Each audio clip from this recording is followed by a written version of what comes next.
ऐसा विश्वास दिल में जमाते चलो, ऐसा विश्वास दिल में जमा के चलो। सिद्ध अरिहंत को मन में रमाते चलो, सिद्ध अरिहंत को मन में रमाते चलो। वक्त आएगा ऐसा कभी न कभी, वक्त आएगा ऐसा कभी ना कभी। सिद्धि पाएंगे हम भी कभी न कभी, सिद्धि पाएंगे हम भी कभी ना कभी। संयम पाएंगे हम भी कभी न कभी, संयम पाएंगे हम भी कभी ना कभी। जिन्होंने अपने प्रबल पुरुषार्थ के माध्यम से मोक्ष पद को प्राप्त कर लिया, उन सभी सिद्धात्माओं के पावन सी चरणों में हमारी भावभरी वंदना। परम उपकारी लाखों आत्माओं को वीतराग धर्म से जोड़ने वाले पूज्य दादा गुरुदेव श्री जिनदत्त श्री आदि चारों दादा गुरुदेव श्री के पावन सी चरणों में हमारी भावभरी वंदना। परम पूज्य गणनाथ श्री सुख सागर जी महाराज साहिब के पावन सी चरणों में हमारी भावभरी वंदना। परम पूज्य आचार्य सम्राट श्रीमद जिन कांति सागर श्री जी महाराज साहिब के पावन सी चरणों में हमारी भावभरी वंदना। भवसागर से डूबती मैया को सहारा देने वाले मेरी श्रद्धा के केंद्र परम पूज्य गुरुदेव गच्छाधिपति आचार्य भगवंत श्रीमद जिन मणिप्रभ श्री जी महाराज साहिब के पावन सी चरणों में हमारी भावभरी वंदना।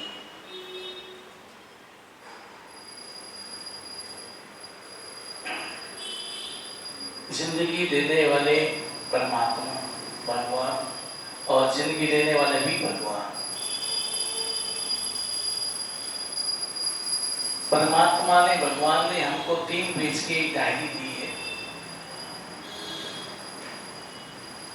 2 पेज भरे हुए, 1 पेज केवल खाली है। पहला पेज है जन्म।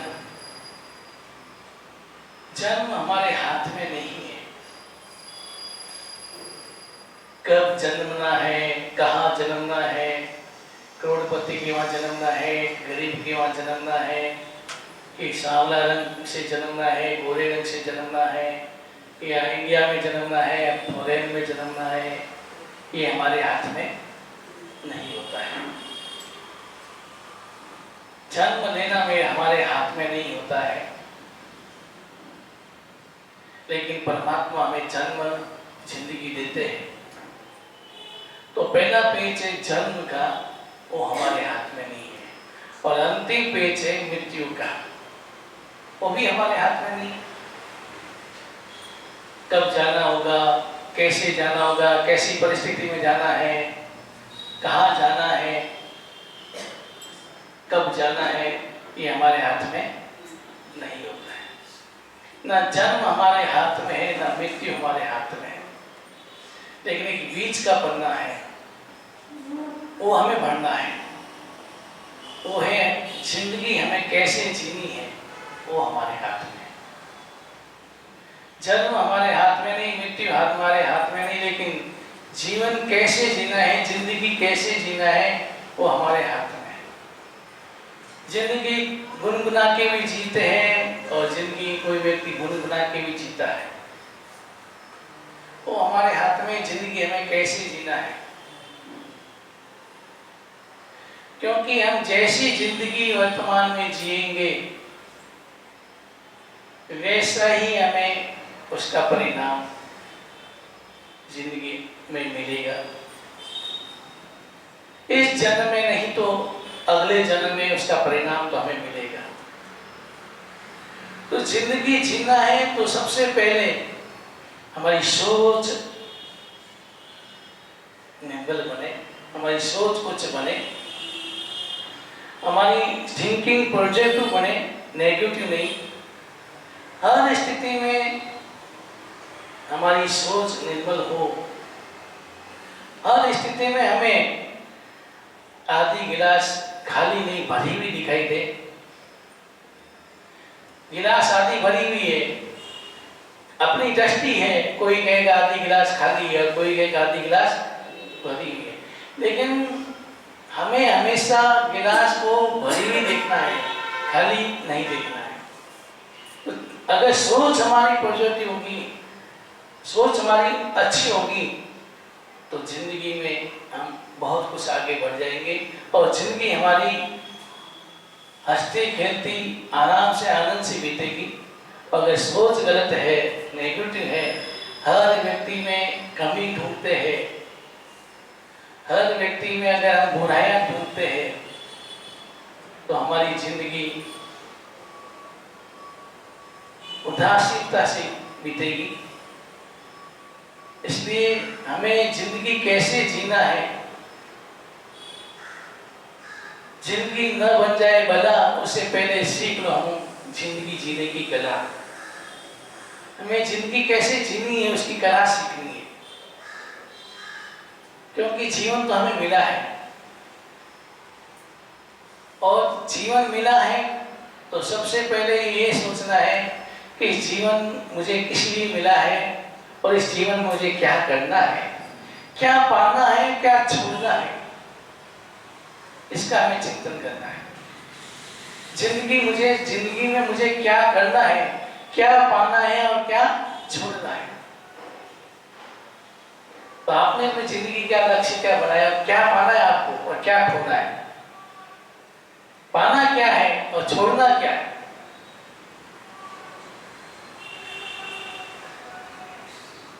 हम ऐसी जिंदगी जिए जिसे हमें पुण्य प्राप्त हो और पाप छोड़। पाना है पुण्य, छोड़ना है पाप। पाप और प्रवृत्तियों को छोड़ना है। जो हम जिंदगी में पाप प्रवृत्तियां हम जो कर रहे हैं, उस पाप प्रवृत्तियों से हमें बचना है और उसमें भी आवश्यक अनावश्यक का भेद समझ के हमें बचना है। आवश्यक और अनावश्यक, जो मुझे आवश्यक पाप क्रिया करनी पड़ती है उसमें मुझे इतना दोष नहीं है, इतना पाप नहीं है, लेकिन अनावश्यक जो हम क्रिया करते हैं, अनावश्यक पाप करते हैं, उससे हमें बचना है। और ज्यादातर व्यक्ति अनावश्यक कार्य ज्यादा करता है, आवश्यक क्रियाएं बहुत कम करता है, अनावश्यक क्रियाएं बहुत करता है।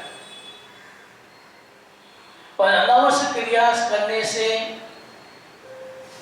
पाप प्रवृत्ति बढ़ती है और इस पाप का परिणाम जब जीवन में आता है तब हमारा जीवन उदासीनता से भर जाता है।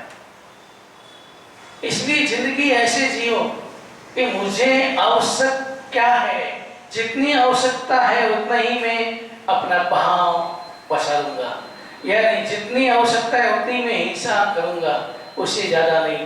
परमात्मा की पूजा करने के लिए स्नान करनी पड़ती है, ये आवश्यक है, लेकिन इसमें भी अगर हमारा विवेक हो, मुझे आवश्यक अनावश्यक हिंसा नहीं करनी है, मुझे विवेक से स्नान करनी है, तो मैं कम से कम पानी से भी स्नान कर सकता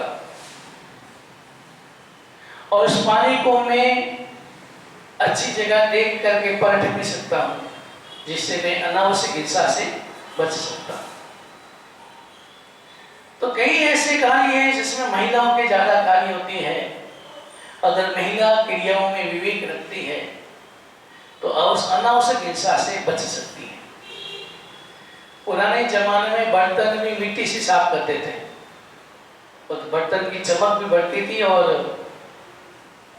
हिंसा कम से कम होती थी। लेकिन वर्तमान में तो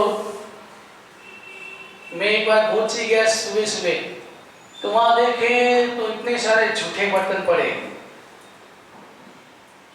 मैंने सोचा कि सुबह नौका सीख लिया, इतने जल्दी खाना कैसे खा लिया उन्होंने, कैसे किया। तो मैंने पूछा क्या भाई नौकाशी नहीं करते? महाराज जी करता हूँ। तो फिर बर्तन, अरे महाराज जी रात के बर्तन है, नौकरानी आएगी, सुबह आएगी, बाहर साफ करेगी। लेकिन इसमें कितनी हिंसा हो गई। 48 मिनट के बाद कितने असल के जीव इसमें पैदा हो गए। और दूसरी बात, आप नौकरानी के भरोसे छोड़ते हो, वो पानी नल चालू करती है, कितना पानी ढोती है। मैं कई बार देखता हूँ बर्तन साफ करते महिलाओं को, पानी टूटी चालू रहती है, पानी ढुलता रहता है, पानी और बर्तन एक से दूसरे बर्तन में तीसरे बर्तन में पानी डालती रहती है। कितनी पानी की जीवों की गिलावन होती है। और वही वे महिला अगर विवेक रखे, अल्प पानी में भी बर्तन साफ कर सकते हैं। शुरुआत में जब मैं पात्र होता था तो मुझे गुरुवार ने सिखाया, अरे पानी कम से कम उपयोग करना है। और गुरुवार ने मुझे आधे प्याले से 4 पाते धुके दिखा दिए साफ करके। फिर मैंने सीखा, वास्तव में सही बात है, मैं आवश्यक पानी का उपयोग कम से कम करूं, जितनी मुझे आवश्यकता है उतना ही करूं, उससे ज्यादा नहीं करूं। तो जीवन में पाप क्रियाओं से बचना है और हमारी सोच अच्छी बनानी है। अब देखें, एक महिला, एक लड़की गरीब परिवार की लड़की थी और उसकी शादी अच्छे परिवार में होगी, खानदान ऐसे पैसे वालों के घर में उसकी शादी होगी। सुंदर थी, विवेकी थी, संस्कारी थी और उसकी लड़की की शादी अच्छे परिवार में होगी। और परिवार, उसका परिवार सामान्य परिवार था, ज्यादा भी पैसे नहीं थे। और लड़की ससुराल में है और पहली दीपावली आई। अब आपके वहाँ पर मारवाड़ में रिवाज है, पहली दीपावली आती है तो मिठाइयाँ, काजू, किस्म जो भी उसको ससुराल में भेजते हैं। ऐसा रिवाज है ना, अभी भी होगा। इस दीपावली में हम भेजते हैं, पहली दीपावली हो तो थोड़ा अच्छा भेजते हैं। और लेकिन माँ ने इस बेटी को फोन किया, बेटी पहली दीपावली है, हमारे पास तो कुछ है नहीं ज़्यादा, पापा के पास इतने पैसे कि 5 किलो मिठाई आ सकती है, हम 5 किलो मिठाई बेच सकते, उससे ज़्यादा नहीं। तो लड़की ने कहा, मम्मी क्या जरूरत है मिठाई भेजने, यहाँ बहुत है, क्या करना है। अरे बेटी नहीं, मिठाई तो भेजनी पड़ेगी, पहली दीपावली है। और माँ ने, ठीक है माँ भेज दो। माँ ने 5 किलो मिठाई भेजी परिवार।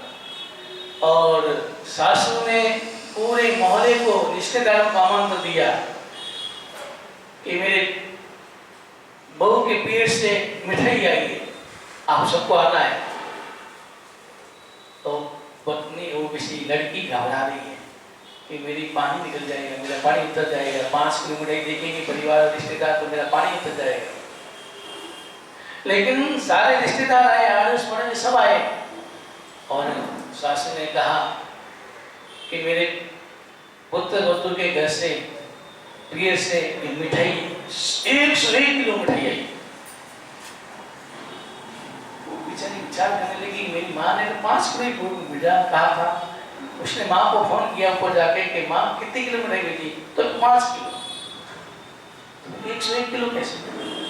वही नीचे। और सासू माँ सबको आधा किलो का डब्बा निकाल कर सबको दे रही है, आधा किलो के डब्बे पकड़ा दी। उस लड़की विचार करने लगी। फिर बाद में सब चले गए तो उस लड़की ने सासू को, माँ को प्रणाम कर पूछा, माँ मेरी माँ ने तो 5 किलो भेजी, आपने 101 कैसे? उसने कहा कि शादी के बाद लड़की की 2 माँ होती है, एक वो माँ, एक सासू माँ। सासू तो होते हैं, सासू माँ तो 5 किलो देनी, उस माँ ने भेजी है 55 किलो, वो ये तेरी ये माँ ने। तो ये कैसी विचारधारा, पॉजिटिव सोच, अच्छी सोच कि मेरी पुत्र वधू के वीर का भी अच्छा लगे, अच्छा दिखे। खुद ने पैसे खर्च कर दिए, 55 किलो मिठाई खुद ने बना मंगाई, लेकिन नाम किसका दिया? मेरी पुत्र वधू के वीर से आई। और कहा माँ, शादी के बाद 2 माँ होती है, एक तो जन्म देने वाली माँ और एक सासू माँ। तो अगर हमारी सोच अच्छी हो जाए, हमारी थिंकिंग अच्छी हो जाए, तो हमारा जीवन आनंद से बीतता है और जिंदगी जीना हमारे हाथ में है। अर्थी निकलने से पहले जीवन का अर्थ समझ ले। जब हमारी अर्थी निकले उससे पहले हम अपना जीवन का अर्थ समझ ले कि मेरा जीवन का अर्थ क्या है, मेरे जीवन का लक्ष्य क्या है, उद्देश्य क्या है। जिंदगी तो व्यक्ति जीता है, चाहे रोते हुए जियो चाहे हंसते हुए जिंदगी तो जीता है, और जिंदगी पूरी भी होती है। देखते देखते जिंदगी पूरी भी होती है। तो हमें चिंतन करना है कि हमारी सोच कैसी बने। मैंने एक उदाहरण और देखा, सोच थिंकिंग देखो। एक इंदौर में मेरा चतुर्मास था कंचन बाग में, गुरु मास का मामी बाग था, मुझे 2 महीने के लिए कंचन बाग भेजा। तो एक माछी आई, 60-65 वर्ष की उम्र होगी, और मेरे पास आई और मुझे कहा, महाराज साहब मेरी पुत्र को थोड़ा समझाओ। मैंने कहा क्या हुआ? तो महाराज साहब उसकी शादी में 10 साल हो गए। कितने साल हुए? 10 साल हो गए, और वो एक बार भी अभी तक घूमने नहीं गई।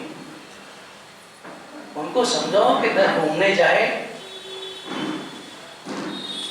थोड़ा बाहर की दुनिया घूमे।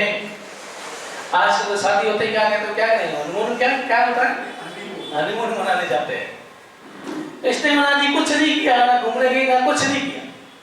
मैंने कहा सर, तो इतने में उसकी पुत्र भी आ गई। मैंने कहा महाजिया कह रही है 10 साल हो गए कुछ नहीं है। उसने कहा महाराज साहब मेरी सासू माँ के वसीयत चल रहा है, 10वां वसीयत चल रहा है कि महाराज साहब वसीयत चल रहा है, मैं मेरी माँ सासू माँ की व्यवस्था कौन करेगा? मैं अगर चली जाऊं तो मेरी माँ सासू माँ की व्यवस्था कौन करेगा, माँ सासू माँ की सेवा कौन करेगा? तो सासू ने कहा कोई बात नहीं, उपवास के दिन चला जाएगा। कि नहीं माँ, उपवास के दिन मैं शाम को पाँव कौन दबाएगा, मैं पाँव दबा, सेवा कौन करेगा? मेरे लिए सुना, दोनों का आपस में संवाद सुना। माँ कह रही है घूमने जाओ, 10 साल हो गए घूमने जाओ, और वो बहू कह रही है नहीं, मुझे आप जब तक आपका वसीयत चल रहा है तब तक मैं घूमने कहीं नहीं जाऊंगी, चाहे कितने वसीयत हो जाए। वसीयत में मैं सेवा करूँ, मैं तपस्या नहीं कर सकती हूँ, मेरी कमजोरी है, लेकिन आप जो तपस्या कर रहे हैं उसमें मैं सेवा करूँ, सेवा का लाभ लूँ, सहायता पहुँचाऊँ, ये मेरा कर्तव्य। ऐसी सोच वाले वर्तमान में बहुत कम हो गए। एक उदाहरण और देखा, सोच का देखना। कोई बेटी को लेकर आया, पिता परवचन हो जाते हैं, और बेटी को लेकर आया, महाराज साहब मैं इसको पूछा हूँ तुम्हारा शादी किस घर में करूँ, कहाँ करूँ? बहुत बार पूछा, नहीं बता रही। आप पूछो उसको शादी किसके वहां करनी, कहाँ करनी तुझे? क्योंकि उस घर वो गांव ऐसा था कि बिहार में साधु साध्वी वहां आते ही रहते थे, और गोची का लाभ उस साहु को मिलता ही रहता था। एक दिन भी ऐसा नहीं जाता कि कोई मुनिराज उस घर में नहीं आए गोची के लिए, क्योंकि रास्ता ही ऐसा था। कोई अहमदाबाद या हाईवे रोड पर कोई गांव था, उस गांव में उनका घर था, और गांव में साधु साध्वी बिहार में आते ही रहते, जाते ही रहते। तो उस लड़की ने कहा महाराज साहब ये मेरे पिताजी बार बार पूछते हैं, लेकिन आप कह रहे हैं तो मैं बताऊं, मेरी शादी कहीं भी हो, लेकिन ऐसे घर में हो जहां मुझे साधु साध्वी को बैठाने का हमेशा लाभ मिलता है। ऐसी सोच वर्तमान में साधु साध्वी आ जाए तो कभी रोज 3 दिन लगातार चलेगा तो उस महिला का चेहरा बदल जाता है।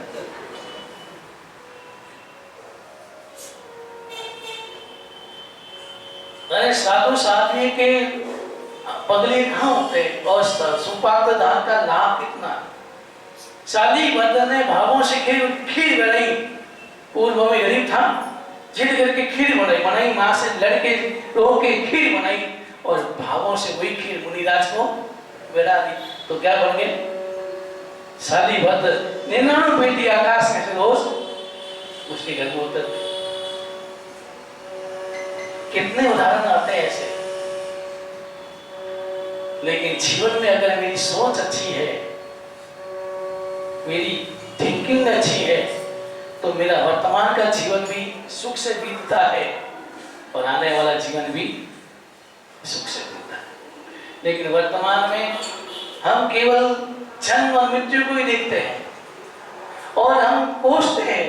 कभी कभी ऐसा होता है, अरे मेरा जन्म इस घर में कैसे क्यों हुआ, इस घर में कुछ नहीं है, दुख ही दुख है, ऐसा है वैसा है। अगर व्यक्ति ऐसा सोचता है तो क्या वो उसका दुख मिट जाएगा? आप बचपन में सांप सीढ़ी से खेलते थे ना, तो पासा फेंकते, अपन को छह चाहिए और एक आ जाए तो क्या करेंगे? पासा फेंक देंगे, सांप सीढ़ी फेंक देंगे, क्या करेंगे? एक चलेगी, जितने पासा में आया उतना ही चलेंगे। तो सुख दुख भी पासा है। मैंने हमेशा कहता हूं सुख दुख मेहमान है, मेहमान नहीं है। तो सुख दुख में पास है, कभी सुख का पास आता है, कभी दुख का पास आता है। लेकिन हमें कैसे जीना है? जिस प्रकार सुबह सुबह आप सूर्य को देखो, लालिमा लेके उगता है, सूर्य लालिमा को लेके वो उगता है और वही लालिमा को लेके अस्त होता है। उगता है लालिमा लेके तो पक्षी की चहचहा चालू हो जाती है और पशु अपने घोंसले से बाहर आता है। जब उगता है तो पशु चला जाते हैं, बाहर आते हैं घर से, और जब सूर्यास्त होता है तब चहचहा होती है। लेकिन पशु पक्षी क्या करते हैं? जब सूर्य उगता है तो अपने घर में चले जाते हैं। लेकिन सूर्य वही है, आज डूबता है तो कल उगता भी है। तो आज सुख है, कल दुख भी आएगा, आज दुख है तो कल सुख भी आएगा। लेकिन ना तो हमें दुख की कामना करनी है, ना मुझे सुख की कामना करनी है। यहाँ धन हरिपद सूरी महाराज साहब ने धर्म बिंदु में कहा कि सावक ना तो सुख की अपेक्षा करता है, ना दुख की अपेक्षा करता है, ना सुख की कामना करता है, ना दुख की कामना करता है।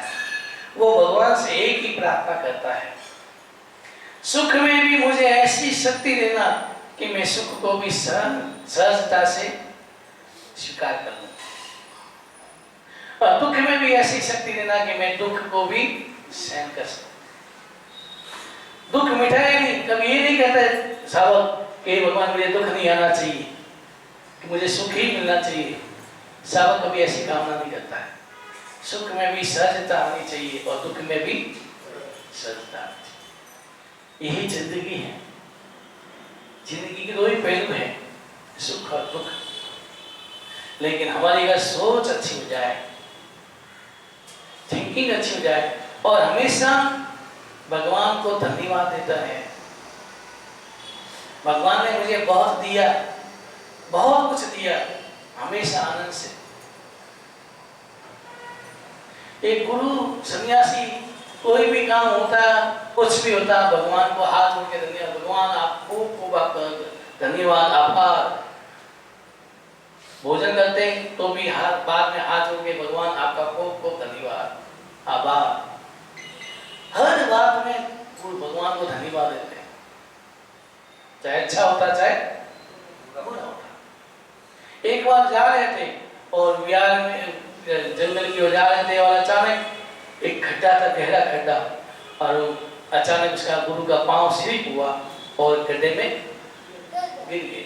खून में पांव सिर में लगी और शीशे ने उसको कैसे भी करके बाहर निकला, खून बह रहा है।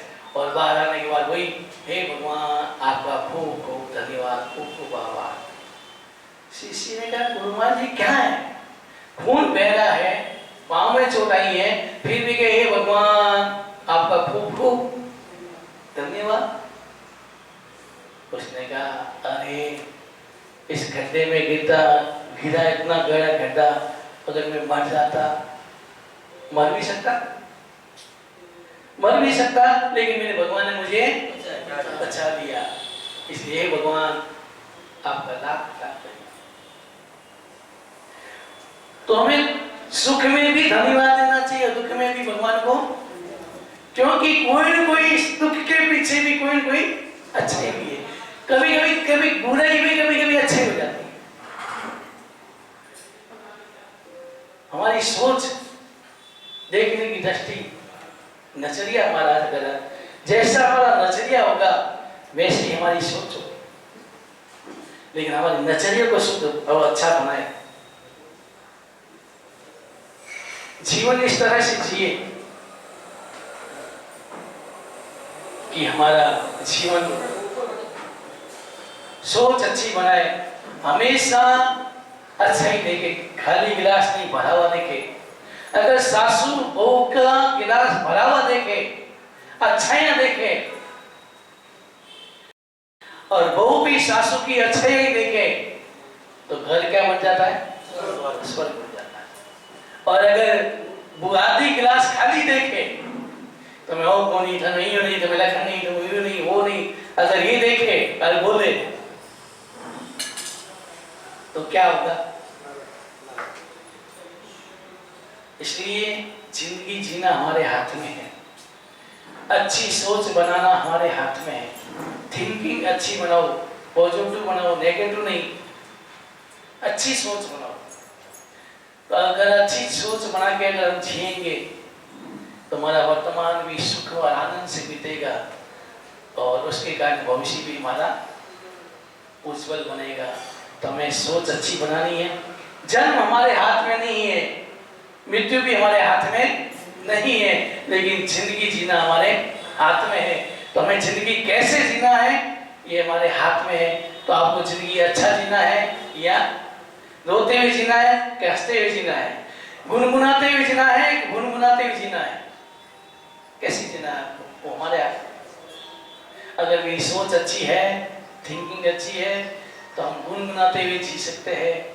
और अगर सोच अच्छी नहीं है तो व्यक्ति खुद भी गुनगुनाता है और दूसरों को भी दुखी करता है। तो हमारी सोच अच्छी बने, जिंदगी हमें अच्छी जीनी है, इसी का